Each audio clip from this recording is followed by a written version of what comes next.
Fomos na mesma. Referência, né? É, referência. Que prazer estar aqui. Que honra.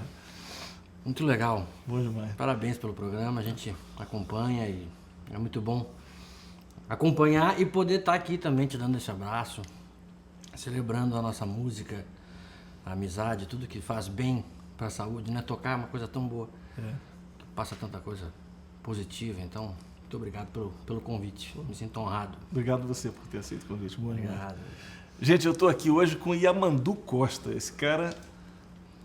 Pô, não precisa falar muito sobre Yamandu, né? Porque Yamandu é uma referência, um cara que é considerado... Tá no hall dos melhores do mundo, mesmo. Assim, sem... Você sabe que não precisa ficar jogando confete à toa, né? Tá mesmo. Porra. E eu pego uma carona aqui, eu fico aqui... Você sabe que esse negócio de melhor do mundo é engraçado. Tem uma história do Paulinho Nogueira, mestre Paulinho Nogueira, que ele chegou para tocar em Manaus, aí ele desceu assim do avião e tal, e naquela época, uma coisa ainda, muitos anos atrás, chegou um cara assim na pista e se apresentou para ele, falou: olha, o meu nome é fulano de tal, eu sou o melhor violonista do mundo, aqui de Manaus. Aqui de Manaus. Então esse negócio do melhor do mundo é ótimo, porque cada mundo tem o seu melhor. É verdade. Ou cada prédio tem o seu melhor, ou Cada casa. Cada casa, né? Às vezes o cara nem em casa se dá bem, nem no... Às vezes na casa do cara tem um cara que toca mais, que isso, mas isso aí é... Agora eu tenho uma curiosidade específica, porque eu lembro quando eu te vi pela primeira vez, é que é o seguinte, que você já era muito novo, você era novo naquela época, né? Você está falando que você tinha 17 para 18 anos? 18 anos. E você já tinha uma maturidade incrível tocando, você já tocava de verdade, né? Igual gente grande, né? Engraçado, isso veio de onde, cara? Você começou muito cedo estudando? Muito cedo, né? Eu venho de uma família de músicos, porque né? Demora, né? Gasta um tempo para você ter as coisas. Eu sou muito crítico, né? Eu não consigo me ver tocando. Por exemplo, esse programa que a gente está gravando, eu não vou conseguir ver, porque só vejo defeito. Eu não consigo... Eu gosto de ver o Marco Pereira tocar violão, sabe? O Alessandro Penese. Eu fico nervoso de ficar me vendo, não gosto.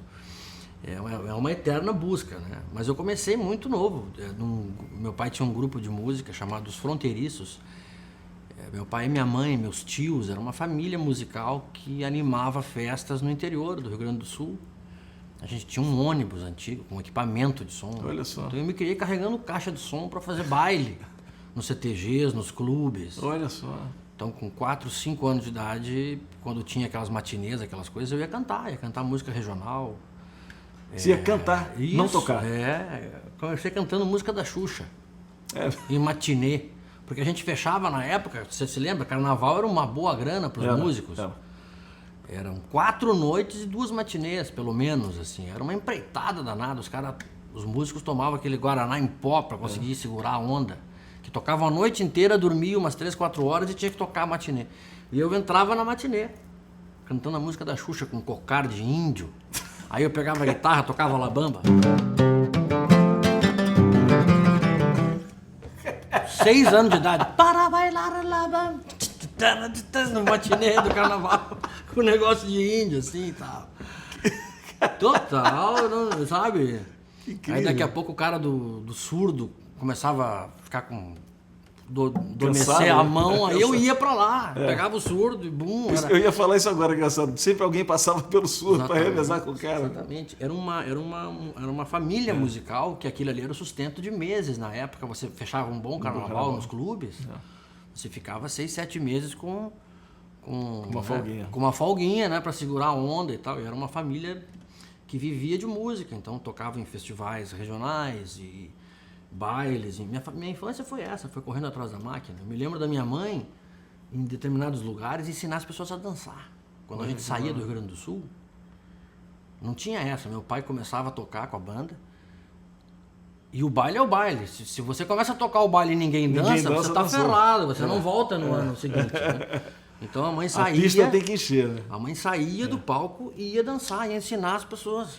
sabe? Olha, Começava a puxar. Estratégia boa, hein? Começava a puxar a Estratégia dança. comercial de marketing, né? Total. Pra encher a pista, né? É uma vida muito real, assim, uma experiência que depois do tempo que você vai ver, né? Que quanta coisa você aprende naquele meio tempo ali, como é que é a vida real do músico, é uma batalha sem fim. E o baile tem aquela jogada também que de uma música para outra tem que continuar. O batera tem que continuar. A bateria e baixo fica lá, porque o pessoal não pode parar de dançar, né? É um trabalho braçal. E quando se descobre que música que vai Fá maior, Fá menor, Ré maior. É uma grande escola. É uma escola. Você tem que manter aquela cena viva ali. Tem que manter a cena viva. É a respiração do povo. O povo tá esperando a semana para suar ali. É. Todo aquele estresse do trabalho, né? A transpiração do povo tá nesses bailes populares, nessas festas, né? E a função social disso é incrível. Eu costumo dizer para o Guto Virte, que é um músico que mora aqui também, um outro maravilhoso músico, compositor. O Guto vem exatamente da mesma história que eu, né? Então a gente viaja hoje em dia para o mundo, a gente vai fazer shows, não sei aonde, às vezes nos lugares chiques e tal. E aí quando a gente vai entrar no palco, eu dou aquela cutucada aí, vamos tocar esse baile aí. Porque é a mesma coisa, quer dizer, claro. só mudou um pouquinho o local. Quer dizer, é muito mais distante, você toca menos tempo, o repertório é outro. A grana é melhor. Bom, às vezes... Deveria. Mas assim, tipo, a função é a mesma de fazer música, de estar comunicando, de estar tocando para as pessoas, né? E sentir o privilégio que é isso, começar a curtir de fato isso, né? Conseguir enxergar que é um presente mesmo. Às vezes podia ser um pouquinho mais perto, né? Porque, cara, buscar dinheiro tão longe cansa também. É verdade, tem que cruzar o oceano. Mas você estava falando, você puxou um papo rápido assim sobre a França, a música francesa e a coisa dos ciganos, né? Que tem a música cigana, ela é muito, muito forte, né? Muito. E tem um guitarrista cigano que, inclusive, queimou a mão no incêndio. Uma caravana, né? Da família. É. Ele também era um músico de família, assim. Django Reinhardt. Django. É uma referência. A gente podia fazer uma coisa do Django. Pode, você acha? total. Eu acho que ele liga muito todas as escolas, todo mundo gosta dele. De modo geral. Tipo, você pergunta para um jazzman, é apaixonado. Você pergunta para um chorão, é apaixonado. Ah, que barato isso, né? Ele é um cara que desenvolveu uma linguagem única. Totalmente. Né? Totalmente.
Este é o sangue cigano correndo na veia.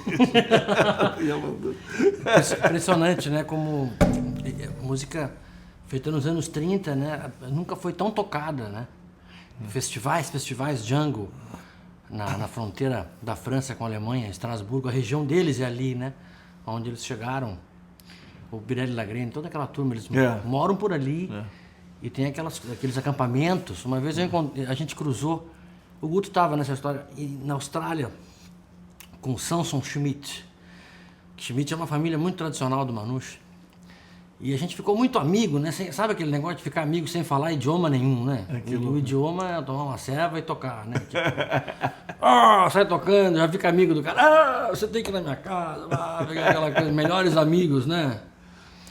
E ele me convidou para ir para lá. Você tem que ir, as nossas festas são maravilhosas. Os caras parece a turma do samba, né? Você vê que esse povo da festa, assim, se encontra, tem a mesma... Os ciganos também, flamencos, né? Quando rola a festa, assim... sentimento comum, muito bom. Yamandu, como é que foi o teu processo assim? Você teve um professor que te ajudou no começo, ou alguma coisa assim? Pois eu comecei em casa com meu pai, né? Meu pai era professor de música, meu pai educou muita gente, é muito bonito assim, de vez em quando eu vou tocar no interior do Rio Grande do Sul, vem alguém e me fala, olha, eu aprendi a ler música com teu pai. Meu pai fez cursos para a Ordem dos Músicos, cursos populares de teoria e solfejo, fez métodos para gaita ponto, para trompete, ele era um músico super ideologista, tinha uma paixão pelo ensino, sabia que isso realmente transformava as pessoas, né? E ele, desde muito pequeno, ele queria que eu seguisse esse mundo teórico. Eu sempre fui péssimo nisso. Minha leitura sempre foi a 10ª vista, sempre fui um músico assim, muito intuitivo, né? Meio que sempre buscando as coisas, assim, a maneira que eu consigo tocar e tal. Eu tive a sorte de ter a presença na minha casa do Lúcio Ionel, que é um violonista argentino incrível, que mora já no Brasil há quase 40 anos. No início da década de 80, o Lúcio mudou para o Rio Grande do Sul, e a primeira casa que ele chegou foi a minha. Então, com 5, 6 anos de idade, eu tinha a oportunidade de conviver com ele, ver ele tocando, assim. Ele tocava para mim, assim, na cozinha de casa. Então eu tive meu Deus, a minha grande inspiração violonística foi o Lúcio. Eu comecei a tirar todas aquelas coisas dele, um violão muito... aquela chacareta.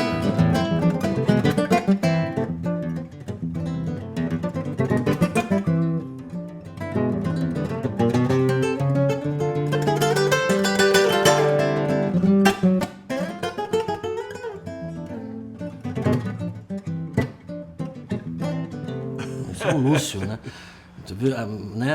Já parti dessa inspiração, e ele nunca me deu uma aula formal de nada, nunca me ensinou um acorde assim, de fato. Mas eu tinha a chance de perguntar para ele se estava certo, né? Se não estava, tocar com ele principalmente. Quando eu fiz uns 12, 13 anos assim, já dava para começar a tocar com ele, né? Tipo, comecei a entender de harmonia e tal. E ele passava noites tocando comigo, me ensinando coisas de tango, de folclore, falando da vida, né? Muitas histórias muito bonitas, assim. Então, eu tive a oportunidade de conviver, né? A música, você vê que é uma linguagem de troca mesmo, assim, né? Totalmente. Né? Yamandu, prazeraço te receber, cara. Brigadaço. Vamos fechar tocando alguma coisa? Vamos. O que você quer tocar? Eu vou puxar aqui, tu vai atrás? Vamos. Ixi. Vamos embora.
Boa. Mas, poxa, mas... Obrigado, pô, obrigado, Edu. Sei lá, meu violão. Que honra. Pô, que delícia. Obrigado pelo som, cara. Obrigado a você. Nossa. Peraí, calma, não sai ainda não. Você gostou? Então é o seguinte, não esquece de se inscrever no canal, fazer um comentário, dar um like nesse vídeo. E se você gostou, mas gostou mesmo e curte mesmo esse Café Lá em Casa, passa lá no benfeitoria.com/Um Café Lá em Casa e vem fazer esse café com a gente.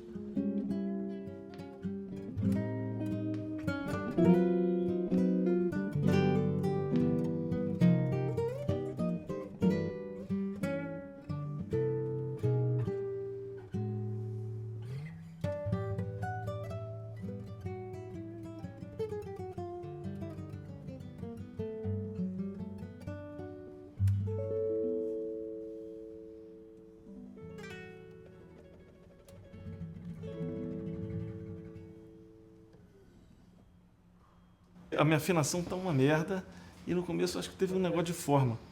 De quê? De forma. Na que eu música? fiz no... Tudo bem. Não foi pra cá, né? E a minha afinação tá ruim mesmo.